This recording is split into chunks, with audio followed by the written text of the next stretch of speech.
नमस्कार, आपका स्वागत है हिंद आवाज़ में और मैं हूं विकास। जैसा कि पटना जिला क्रिकेट संघ से खबर चल के आ रही है कि उस संघ को आज भंग कर दिया गया है। भंग करने की वजह पिछले 2008 के बाद से उसमें स्थापित पदाधिकारी, संघ के पदाधिकारी कई वार्निंग के बावजूद भी अपने पद से नहीं हटे थे। आपको बता दें कि जो क्रिकेट संविधान के तहत जो बातें आती है उसके तहत 2 साल का चुनाव होता है, कार्यकाल होता है, लेकिन पदाधिकारी पिछले 2008 के बाद से अब तक अपने पद पे थे और इसी का ये खामियाजा था कि क्रिकेट की गतिविधि, खास करके पटना ज़िला में क्रिकेट की गतिविधि कम हो गई थी। इसको लेकर पटना जिला क्रिकेट संघ के अध्यक्ष प्रवीण कुमार प्रवीण ने फैसला लिया कि इस कमेटी को अब संविधान की धारा 14(1)(b) के तहत भंग कर दिया जाए और एक नई कमेटी का गठन कर दी जाए ताकि उसका संचालन हो सके, क्रिकेट का सुचारू रूप से संचालन हो सके। तो इसे लेकर भंग की गई। तो आज इन पे जो सवालें उठने लगी कि जैसा कि सचिव ने कहा कि ऐसा कोई नहीं, हम प्रेसिडेंट को ही हटा देंगे, ऐसी सूचना भी निकल के आई। तो हमारे चैनल में आज खुद पटना जिला क्रिकेट संघ के अध्यक्ष मौजूद हैं। आइए जानते हैं कि उन्हें क्यों ज़रूरत पड़ी क्रिकेट इस कमेटी को भंग करने की और आगे की उनकी क्या रणनीति है। तो पहले मैं स्वागत करता हूं अपने चैनल पे पटना जिला क्रिकेट संघ के अध्यक्ष प्रवीण कुमार जी के बारे में आपको बता दें कि ये जहां बैंक ऑफ इंडिया के सेवानिवृत्त मुख्य प्रबंधक हैं, वहीं अगर क्रिकेट जगत की बात करें तो क्रिकेट में अंतर्राष्ट्रीय एक दिनी महिला क्रिकेट जो भारत और इंग्लैंड के बीच खेला गया था उसमें मुख्य अंपायर की भूमिका निभाई थी। तो सर, पहले तो आपका स्वागत है हमारे चैनल में। धन्यवाद सर, जैसा सुनने में आ रहा है कि पटना जिला क्रिकेट संघ को भंग कर दिया गया है, इसकी क्या वजह, भंग करने की क्या वजह होगी? पटना जिला क्रिकेट संघ का पिछला चुनाव 13 जुलाई 2008 को संपन्न हुआ था और उसमें जो पदाधिकारी चुने गए थे वो उस पद पे पिछले 13 वर्षों से कार्यरत थे, जबकि उनकी अवधि सिर्फ 2 वर्ष के लिए थी। इसलिए ये आवश्यकता महसूस की गई कि अब चुनाव जल्द से जल्द कराया जाए। इसके लिए इस कमेटी को हमें जो संविधान में शक्ति प्राप्त है उसका उपयोग करते हुए हमने इसको भंग किया है।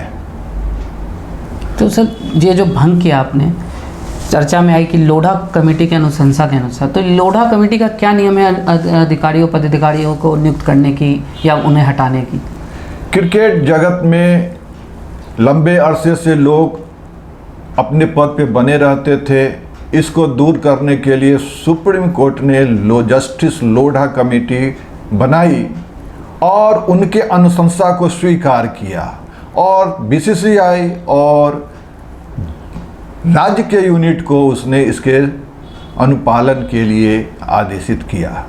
लोढ़ा कमेटी में जो मुख्य बात है पदाधिकारियों के कार्यकाल के संबंध में, वो है कि कोई भी इलेक्टेड एग्जीक्यूटिव मेंबर और ऑफिस बेयरर अधिकतम 9 साल तक अपने पद पे बने रह सकते हैं। बीच में अगर वो लगातार 2 साल तक अपने पद पे 6 वर्षों तक 2 टर्म का रहते हैं तो उन्हें 3 साल के लिए कूलिंग पीरियड में जाना पड़ता है और उसके बाद पुनः वो आकर के अगले टर्म 3 साल के लिए एक और टर्म मिलता है जिसमें कि वो चुनाव लड़ सकते हैं। तो सर, जैसा कि आपने जो ये बताया टर्म, तो अभी पिछले दिनों भी एक इंटरव्यू में अजय नारायण शर्मा जी जो निवर्तमान सचिव जो रहे, उन्होंने कहा था कि हम तो चाहते हैं पद छोड़ना लेकिन कोई छोड़ने को तैयार नहीं है। तो अचानक से इतना लंबा अंतराल के बाद ये फैसला लेने का निर्णय कि फिर से चुनाव कराइए? हमारी कोशिश जारी थी और ये कोशिश हमारी पिछले 4 साल से जारी थी।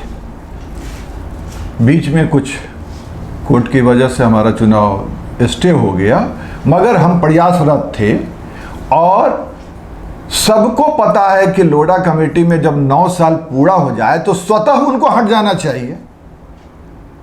वो किस चीज का इंतजार कर रहे थे कि कोई हमें हटावे? हटाने की जरूरत नहीं है। जिस दिन मेरा 9 साल का कार्यकाल पूरा है वह हमें अपनी कुर्सी को छोड़ देना है, या हमारी उम्र अगर 70 साल की हो गई तो 70 साल एक दिन जो दूसरा होता है, 70 साल पूरा होते ही हमें वहां से हट जाना है। किस बात का इंतजार? जैसे मैं आपको समझाऊं, अगर मेरा रिटायरमेंट का ये 60 है साहब, तो 60 साल जिस दिन पूरा होगा उस दिन स्वतः हम हट जाएंगे। किसी का इंतजार नहीं होता है। तो उनको भी, वो सम्मानीय व्यक्ति हैं, उनको भी ऐसा प्रेरणादायक काम करना चाहिए था। तो सर अब क्या लगता है कि 90 दिनों में आप चुनाव के लिए तैयार हैं? जो नई कमेटी बनी उसके लिए तैयार हैं आप? निश्चित हमारी पूरी कोशिश होगी कि 90 दिन के भीतर जो भी कठिनाई है उसका हम निराकरण करते हुए और निश्चित रूप से हम चुनाव संपन्न करा सकेंगे। सर एक बात और अभी चर्चा में आई है थोड़ी देर जब हम लोगों ने इस खबर को चलाया, तो अब अजय नारायण शर्मा जी ये कहते फिर रहे हैं कि हम तो अध्यक्ष को ही अब हटाने की तैयारी में थे, वो कैसे हमें हटा सकते हैं? ये क्या ये नियम में है कि अध्यक्ष को हटा सकता है एक सचिव? हमने आपको बताया कि हमारी 5 सदस्यीय कमेटी एडहॉक बेसिस पे अभी काम कर रही थी और जिसके 3 से 4 पदाधिकारी लोढ़ा कमेटी के अनुसार अयोग्य थे। तो जो खुद अयोग्य है वो किस अध्यक्ष को कैसे हटाएंगे जबकि कमेटी भंग कर दी गई है? अब दूसरे लोग, अयोग्य लोग कुछ भी नहीं कर सकते हैं, वो सिर्फ लोगों को दिग्भ्रमित करने के लिए ऐसी बात करते हैं। जो सर ये तो दिग्भ्रमित करने की बात, लेकिन एक जो जैसे अभी पिछले इंटरव्यू, उस इंटरव्यू में अभी जो नई कमेटी बनाई है उसमें सदस्य के रूप में आपने सुनील रोहित जी को शामिल किया। इनके बारे में भी अजय नारायण शर्मा जी ने तो पहले कहा कि वो तो शौकिया क्रिकेट, तो क्या शौकिया क्रिकेटर भी कमेटी में आ सकते हैं? जहां तक सुनील रोहित जी का संबंध है, इनसे हमारा जुड़ाव पिछले 35-40 वर्षों से है और ये शौकिया क्रिकेटर नहीं है साहब, ये तो जमीन से जुड़ा हुआ काम करते थे, कन्वेनर थे। हाँ, ये निश्चित जरूर है कि मैं 3 साल पहले इनसे पहले कन्वेनर के रूप में आया था, तो हम तो जमीनी काम करते करते आज में हम यहाँ पहुँचे हैं। तो निश्चित रूप से सुनील जी भी अच्छा काम करेंगे, ऐसी पूरी विश्वास है।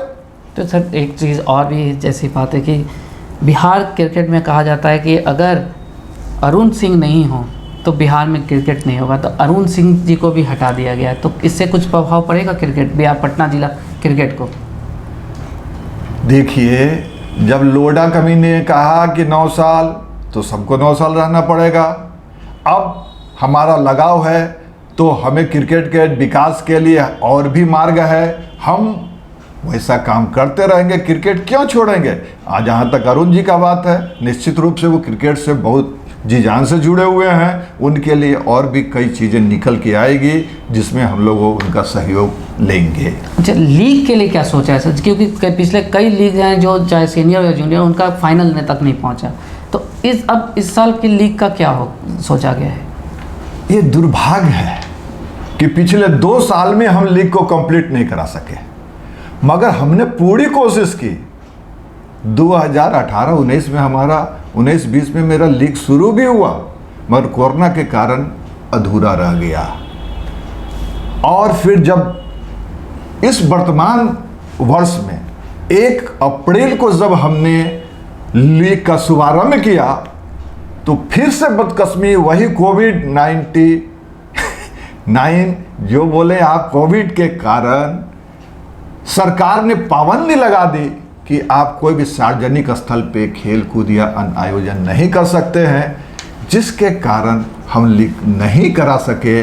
मगर निश्चित रूप से हमारा संगठन खिलाड़ियों के भविष्य को निखारने के लिए हर तरह से जितना ज़्यादा से ज़्यादा खेल हो सकता है हम उनको मौका देंगे। तो अब क्या लगता है जो नई कमेटी बनी है इस पे बिहार क्रिकेट एसोसिएशन का सही समर्थन मिलेगा, आप लोगों का साथ मिलेगा? ये बिहार क्रिकेट एसोसिएशन के पदाधिकारी जाने, हमारी कमेटी तो भंग हुई और नियमानुसार हम वादा कर चुके हैं 3 महीना में इलेक्शन कराएंगे। ये जरूरी नहीं है 3 महीना, पहले भी करा लेंगे, वो करेंगे।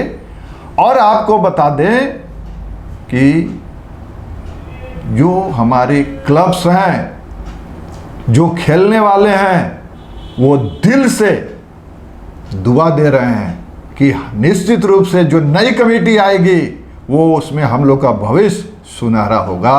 और ये वक्त की बात है, ये वक्त बताएगा कि हम कितना अच्छा काम कर सकते हैं। सर, तो जिला स्तर पे इंफ्रास्ट्रक्चर की तैयारी क्या है, कैसे? क्योंकि सबसे बड़ी समस्या तो खिलाड़ियों की भी, क्रिकेटरों की भी इंफ्रास्ट्रक्चर और ग्राउंड की आ रही है।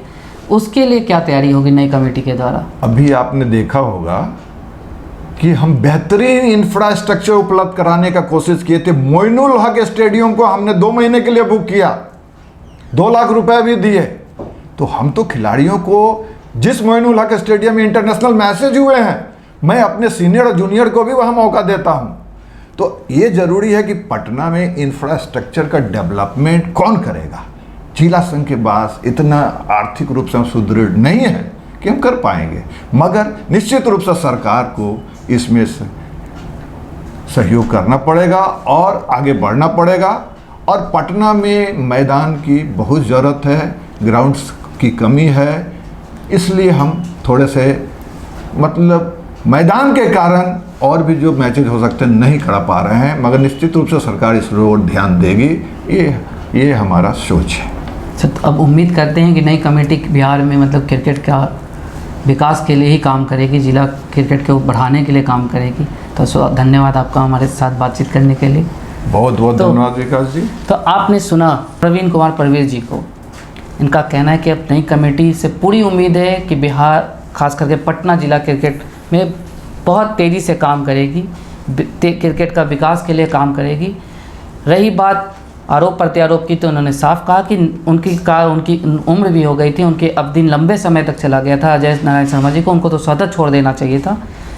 अब वजह क्या बनी रही इस पर कह नहीं सकते, लेकिन अब ऐसा नहीं है। लोगों की अपने से एक उम्र आने पर सेवानिवृत्त हो जाना चाहिए। यदि आपने अब तक हमारे चैनल का सब्सक्राइब नहीं किया तो उसे सब्सक्राइब कर लें, और ये वीडियो पसंद आया तो इसे लाइक करें, शेयर करें। धन्यवाद।